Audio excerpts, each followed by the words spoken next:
The ladies of The View are back again, and this time they're joining a chorus of boo-birds blaming Carrie Underwood for having sacked the spirit of America simply for singing at Donald J. Trump's second inauguration.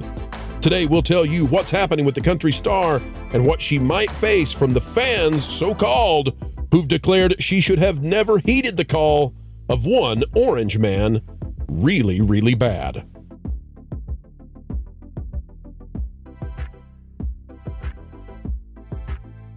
Hello, ladies and gentlemen. Welcome back to the Pro Channel, where we as ever endeavor to bring you the entertainment news you need and break it down in a way that you just might not find anywhere else. Oh, by the way, guess what, folks? We do the breaking news too, and that's where we are for you. Today, we only ask that you click the like button, and we'll tell you what Disney's commentarians, the punditry class of Bob Iger's House of Mouse Kingdom, have to say about Carrie Underwood and her decision to sing at the inauguration. Yes, Sunny is back again, and she doesn't think it's so funny that Carrie is carrying the water for DJT. It turns out that Carrie Underwood is facing a tremendous backlash for agreeing to do the American thing, that is, sing about America at the inauguration. Here's the story we have out of People. It says, Carrie Underwood speaks out about performing at 2025 Trump inauguration. We must all come together. But she's not singing that song. That's a different song. Come together. No, not that song. This is by Ilana Kaplan and Julie Jordan. And again, out of People, it says, the country star who has kept her political views private over the years will perform at the inauguration on Monday, January 20th. Carrie Underwood has addressed her decision to perform at President-elect Donald Trump's inauguration. In a statement shared on Monday, January 13th, the country star explained her reasoning for playing during the ceremony on Monday, January 20th. She says, I love our country and am honored to have been asked to sing at the inauguration and to be a small part of this historic event. I'm humbled to answer the call at a time when we must all come together in the spirit of unity and looking to the future. Now, she is a person who, by the way, in the past has played both sides of the political aisle. We don't know what her real political views are, and frankly, that might be the way that you're supposed to be when you're a celebrity. But she did perform critically of Trump back in 2019. And you know what, folks? Listen, people can do what they want to do. And so I don't have any problem with Carrie Underwood being critical. I don't have any problem with Carrie Underwood being positive. And I definitely don't have any problem with her trying to bring the country together. This out of The Independent, though, Carrie Underwood met with intense backlash after announcing Trump inauguration gig. That's why Kevin E.G. Perry says the country singer will sing America the Beautiful at the swearing-in ceremony on Monday. Carrie Underwood has received backlash on social media after it was revealed she is set to perform at the inauguration. A spokesperson for the Presidential Inauguration Committee confirmed it, and in a separate statement that she released to The Independent, same thing you've already heard. But here's the deal. People are mad. Well, some people are mad.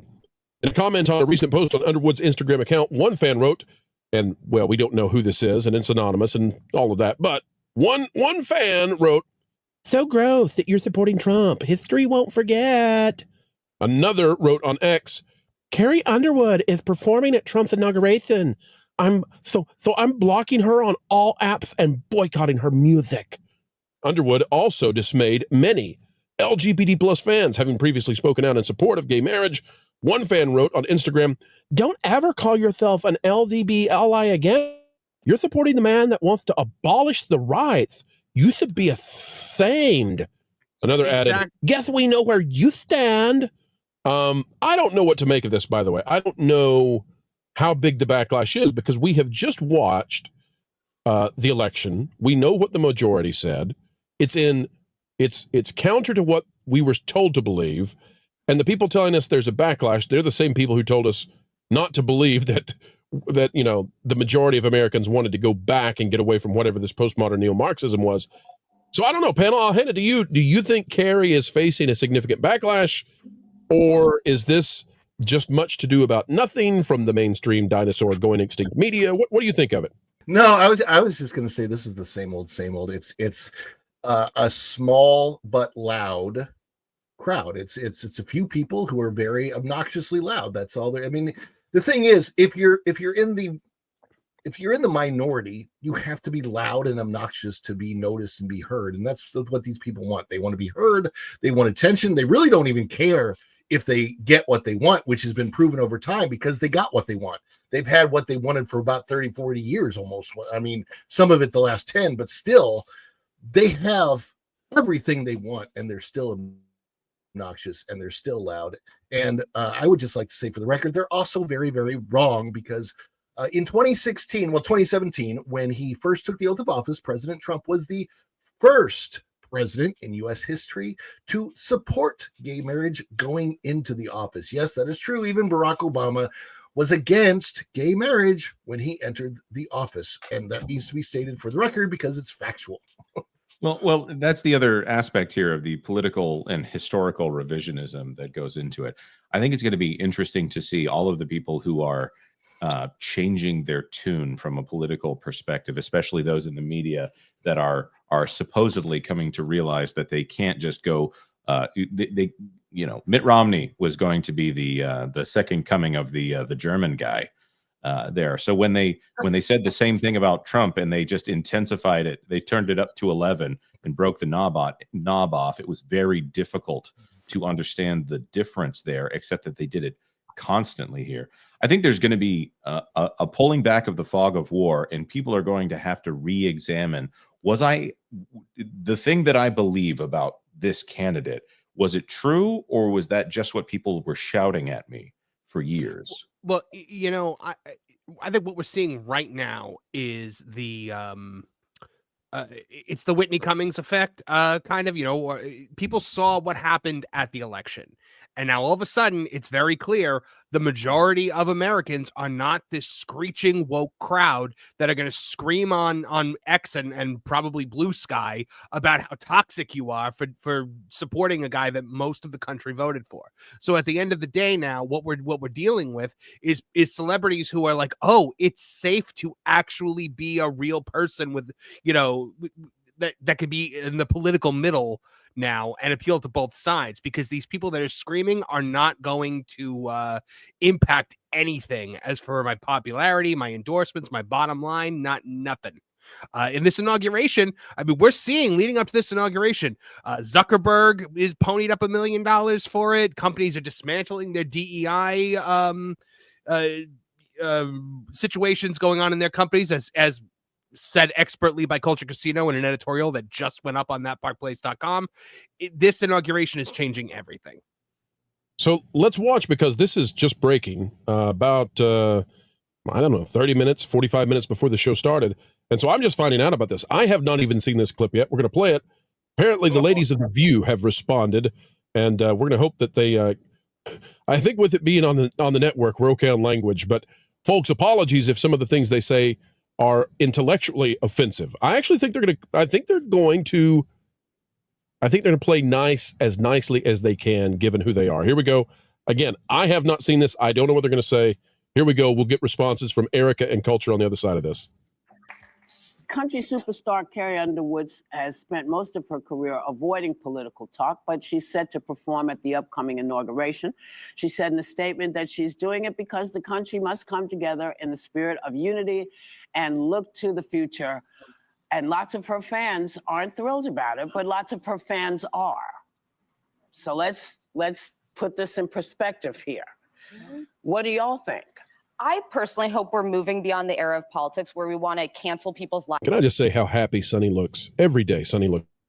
livelihoods because we don't like their politics. And whether it was the Dixie Chicks for criticizing George Bush, didn't agree with it then, and Carrie Underwood, if you have a problem, you register your complaint by not downloading her songs and not going to her shows. Right. But I also think from a business standpoint, it's not a bad decision for Carrie Underwood. 75 million people voted for Trump. Artists tend to skew left-leaning. So she's overnight going to become an icon of MAGA in the American right. She's probably going to make a lot of money off of it. So I get why she did it. I say. I mean, right? It's country music. I think I'll tell you right now, I wouldn't do it, even though I can't sing. You would not sing?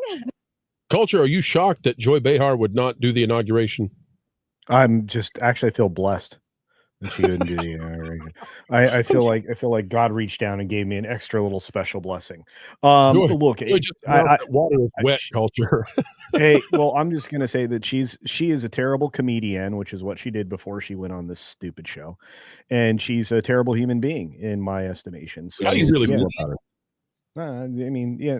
Well, she might be a good milk cow. I wouldn't know. I wouldn't get close enough to her to find out. But look, the ladies on The View are not popular, and that's okay. They have their own little corner that they exist within, and I'm fine with that. But I could care less what Joy Behar thinks, or any of these ladies, to be fair.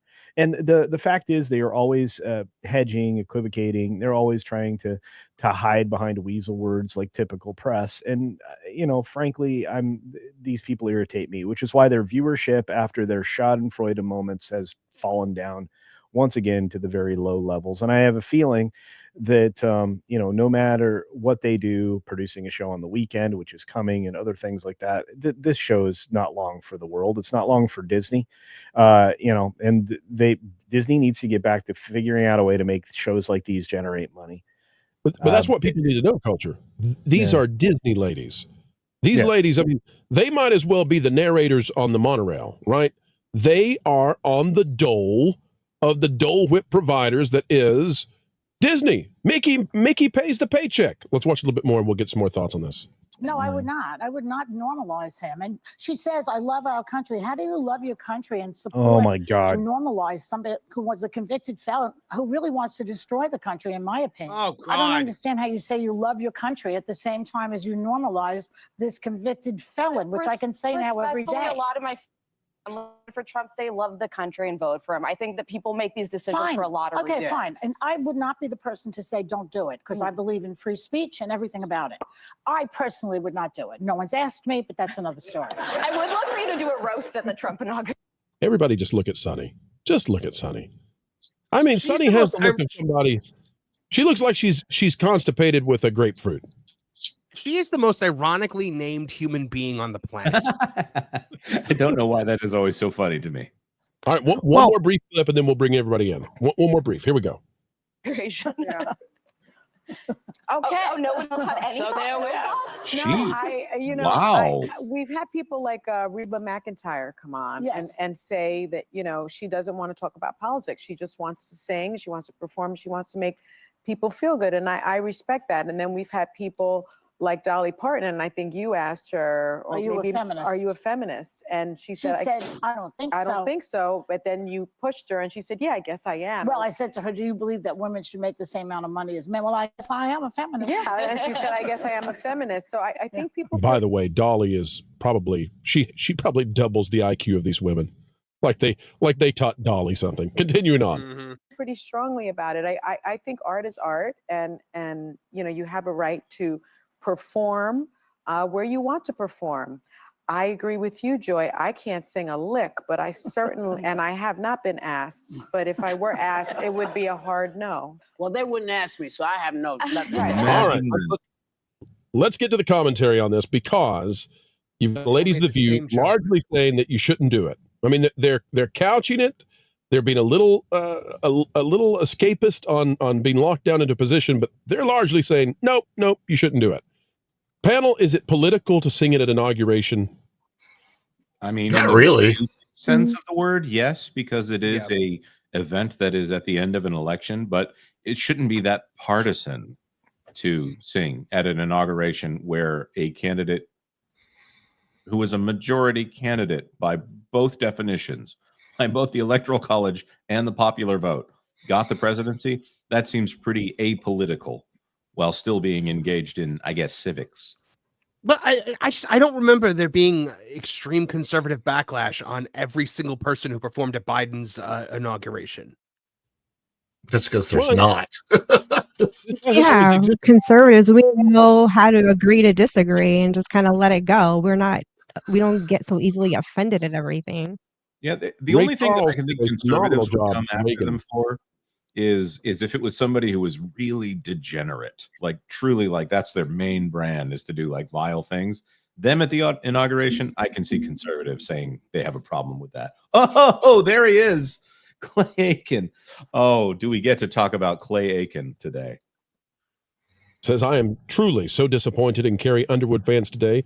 It would be an honor for any singer to be asked to sing The Beautiful at a presidential inauguration. If you are so-called done with Carrie over this, then you were never a true fan anyway. So the takes are very interesting and sometimes not what you would expect. I find it fascinating.